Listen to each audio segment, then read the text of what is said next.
Ipinakilala na ng Rain or Shine Elasto Painters ang kanilang magiging import sa paparating na PBA Commissioner's Cup.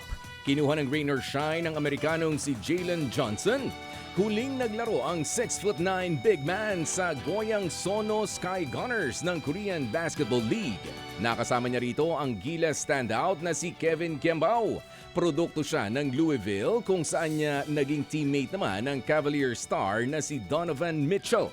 Susubukang higitan ng E-Painters ang quarterfinal finish nitong nagdaang Philippine Cup.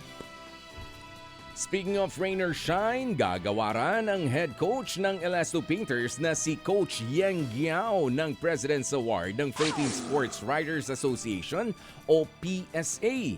Ibinigay ito kay Coach Yeng matapos na pangunahan ang landmark case tungkol sa pagkuha ng pondo ng Philippine Sports Commission sa kita ng PAGCOR at PCSO. Sa inihaing kaso ni Giao noong 2016, hindi raw na ibibigay ito sa PSC. May 5% cut ang PSC sa gross income ng PAGCOR at 30% naman mula sa ilang charity funds ng PCSO sa ilalim ng RA 6847 na siyang nagtatag sa PSC. Nitong Enero na isapinal ang desisyon ng Korte Suprema na pagbayarin ang dalawang ahensya.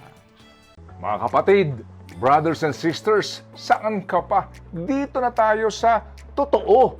Dito na tayo sa True FM. Mga kapatid, mag-subscribe and follow po kayo sa social media accounts ng True Network PH. Yan po kami. Hanapin nyo lang True Network PH, Facebook, Instagram, YouTube, TikTok, and podcast.